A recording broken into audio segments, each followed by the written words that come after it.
अगर आप इस तरीके से फिंगर को बनाओगे तो बहुत ही ज़्यादा टेस्टी बनने वाले हैं और ये नरम भी नहीं रहेंगे, एकदम करारे रहेंगे।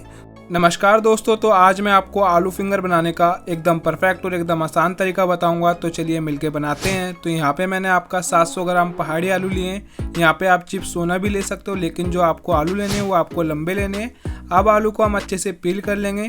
तो आपको पील करने का मतलब ये है कि आपको अच्छे से आलू को छील लेना है। तो यहाँ पे मैंने आपको एक आलू छील के दिखा दी है, तो आपको ऐसी सारी आलू को छील लेना है। तो आप देख सकते हैं यहाँ पे मैंने सारी आलू को छील लिया है। अब आपको मैं इसको काटने का तरीका बताऊंगा।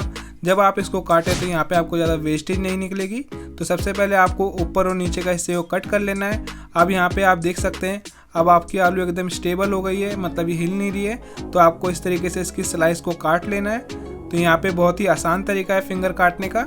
यहाँ पे आपकी ज़्यादा आलू वेस्ट भी नहीं हो रही है और आपको इस तरीके से आलू फिंगर को काट लेना है। यहाँ पे आपकी फिंगर कट चुकी हैं। तो आप देख सकते हैं बहुत ही आसान तरीका था ये। तो यहाँ पे मैंने सारी फिंगर को काट लिया है। आप भी ऐसी सारी फिंगर को काट लेना। तो मैं आपको सारी फिंगर के बाद दिखाता हूँ। दोस्तों यहाँ पे आप देख सकते हैं मैंने सारी फिंगर को काट लिया है। तो काटने के बाद मैंने इसको एक बॉल में रखा है। इसको मैं अच्छे से वॉश कर लूँगा। तो इसको मैं थोड़ा सा साइड में निकाल के रख दूँगा जितना मेरे को फिंगर बनाना है। तो यहाँ पे पहले मैं आपको थोड़ा सा पेस्ट बताया था। यहाँ पे मैंने मिर्ची ली है, आपका अदरक लिए, 10 लहसुन की कली लिए। इसको हम थोड़ा सा दरदरा पीस लेंगे। दोस्तों अब मैंने फिंगर को पानी में से निकाल के एक छन्ने पे रख दिया है। इसमें जो एक्स्ट्रा पानी वो निकल जाएगा। हमें इसमें थोड़ा सा मॉइस्चर चाहिए, बस जो हमारे पेस्ट है वो चिपक जाए। तो यहाँ पे मेरे को जितने फिंगर बनाने हैं तो पहले मैं इसको एक बॉल में निकाल लूँगा। अब यहाँ पे मैं आपका अदरक लहसुन का पेस्ट डाल रहा हूँ जो दरदरा पिसा हुआ है मैंने, और 1 चम्मच आपका कश्मीरी लाल मिर्च डाल रहा हूँ कलर के लिए, या तो आप रेड चिल्ली पाउडर भी लगा सकते हैं। थोड़ा सा आपको फूड कलर लगाना है या तो आप इसको स्किप भी कर सकते हैं। तो यहाँ पे मैं इसको अच्छे से मिक्स कर लूँगा। तो आप देख सकते हैं यहाँ पे मैंने इसको अच्छे से मिक्स कर लिया है। अब इस पर हम आपका अरारोट डालेंगे।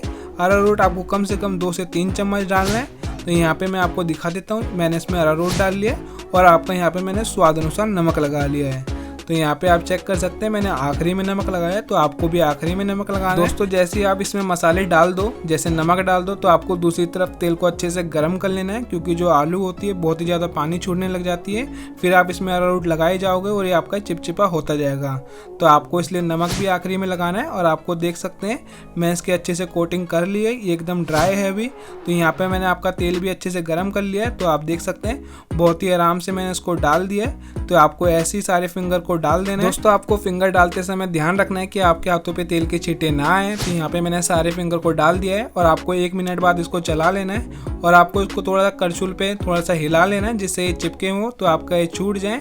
तो यहाँ पे आप देख सकते हैं इसको हमें पहले हाफ फ्राई करना है। दोस्तों इसको हम 90% पका लेंगे, क्योंकि हमें इसको पहले हाफ फ्राई करना है। जब हम इसको दूसरी बार में फ्राई करेंगे तो बहुत ही ज़्यादा ये क्रंची निकलेंगे। तो यहाँ पे मैंने इसको पहले निकाल लिया है। तो देख सकते हैं आप इसको मैंने पहले हाफ फ्राई कर लिया है। तो मैं इसको एक जगह निकाल लूँगा। आपका किसी भी चीज़ पे निकाल सकते हैं, आप टिश्यू पेपर लगा के भी निकाल सकते हैं। तो यहाँ पे आप देख सकते हैं इसको मैंने 10 मिनट बाद फिर डाल दिया है। तो अब यहाँ पे जो आप फिंगर डालोगे तो ये बहुत ही ज़्यादा क्रंची बन के निकलेंगे। तो आपको इसी तरीके से इसको फ्राई कर लेना है। और यहाँ पे जो फ्लेम है आपको हाई रखनी है, क्योंकि जो फिंगर है बहुत ही ज़्यादा क्रंची हो जाएंगे। तो आप देख सकते हैं। दोस्तों अगर आप हमारे चैनल पे नए हो तो चैनल को सब्सक्राइब कर लेना और वीडियो को लाइक कर देना। अब ये अच्छे से फ्राई हो गए हैं। तो मैं इसको एक प्लेट में निकाल लूँगा और मैं आपको इसको सर्व करके भी दिखाऊंगा। तो आप देख सकते हैं दोस्तों अगर आप इस तरीके से फिंगर को बनाओगे तो बहुत ही ज़्यादा टेस्टी बनने वाले हैं और ये नरम भी नहीं रहेंगे, एकदम करारे रहेंगे। तो आपको इस तरीके से थोड़ा सा चाट मसाला लगा लेना है इस पर। तो यहाँ पे आपकी ज़्यादा आलू वेस्ट भी नहीं होगी अगर आप इस तरीके से बनाओगे। और आपका जो फिंगर है बहुत ही ज़्यादा क्रंची होने वाले हैं। तो यहाँ पे मैं आशा करता हूँ आप एक बार जरूर ट्राई करें फिंगर बना के। दोस्तों अगर आप इस तरीके से बनाओगे तो आप इसको बार बार बनाओगे। तो मिलते हैं अगली वीडियो में। Tata bye bye.